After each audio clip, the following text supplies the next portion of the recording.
लंबी प्रक्रिया के बाद आखिरकार राज्य निर्वाचन आयोग ने पंचायत चुनाव निरस्त करने का फैसला ले ही लिया। जहां आयोग के इस फैसले के बाद अब नामांकन दाखिल करने वाले प्रत्याशियों को जमानत राशि लौटा दी जाएगी। लंबी प्रक्रिया के बाद राज्य निर्वाचन आयोग ने लिया फैसला। निर्वाचन आयोग ने लिया पंचायत चुनाव निरस्त करने का निर्णय। नामांकन दाखिल करने वाले प्रत्याशियों को लौटाई जाएगी जमानत राशि। कानूनी सलाह लेने के बाद निर्वाचन आयोग ने लिया फैसला। प्रदेश में जैसे ही त्रिस्तरीय पंचायत चुनाव के लिए राज्य निर्वाचन आयोग ने तारीखों का ऐलान किया, वैसे ही पंचायत चुनाव में ओबीसी आरक्षण और नए पुराने अध्यादेश को लेकर बहस छिड़ गई, जहां यह मामला कोर्ट जा पहुंचा। वहीं कोर्ट से मिले निर्देशों के बाद राज्य निर्वाचन आयोग ने ओबीसी आरक्षित सीटों को छोड़कर बाकी सभी सीटों पर निर्वाचन प्रक्रिया पूरी कराने का फैसला लिया, जिसके बाद विधानसभा के शीतकालीन सत्र में सरकार की ओर से संकल्प पारित किया गया, जिसमें ओबीसी आरक्षण के बिना चुनाव न कराने का निर्णय लिया गया। वहीं इसके बाद शिवराज कैबिनेट ने पंचायत चुनाव निरस्त कराने को लेकर प्रस्ताव भी पारित करते हुए इस प्रस्ताव को राज्यपाल के पास भेज दिया, जिस पर राज्यपाल की मोहर लगने के बाद अब निर्वाचन आयोग ने भी अपना फैसला सुनाते हुए पंचायत चुनाव की प्रक्रिया को निरस्त करने का निर्णय लिया। की प्रक्रिया 4 दिसंबर से प्रचलित थी और इसी दरमियान राज्य शासन ने अध्यादेश वापस लिया, परिस्थितियां चेंज हो गई।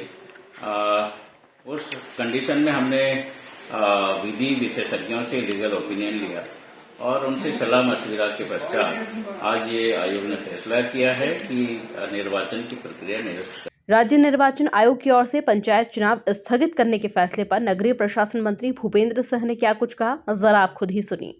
राज्य निर्वाचन आयोग के द्वारा जो पंचायत चुनाव स्थगित करने का निर्णय लिया गया है, इसके लिए मैं चुनाव आयोग का धन्यवाद करता हूं। साथ ही मैं माननीय मुख्यमंत्री जी का भी बहुत हृदय से धन्यवाद करता हूं, आभार करता हूं। कैबिनेट ने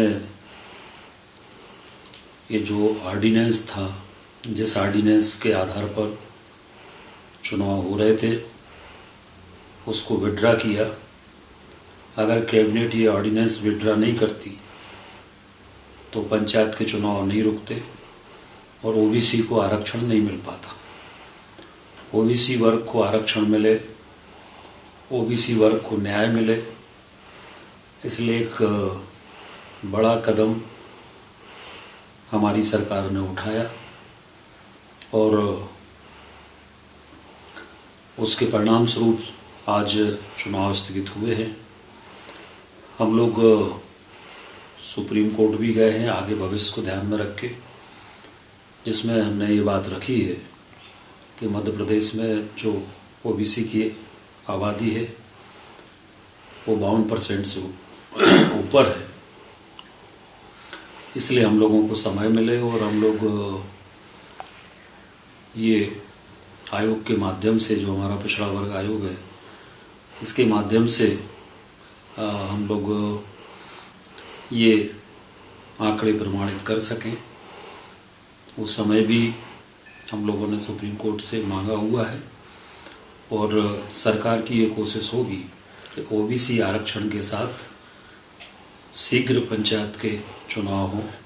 उसके लिए जो जो भी वैधानिक प्रक्रिया करना है वो सब वैधानिक प्रक्रिया हम लोग करेंगे और ओबीसी वर्ग को पंचायत चुनाव में राजनीतिक प्रतिनिधित्व मिलेगा। इसके लिए हमारी सरकार और माननीय मुख्यमंत्री जी संकल्पित हैं। कुल मिलाकर देखा जाए तो पंचायत चुनाव के पहले चरण से महज कुछ दिनों पहले निर्वाचन प्रक्रिया निरस्त होने से प्रत्याशियों में निराशा देखने को मिल रही है। Bureau report, MP news, Bhopal.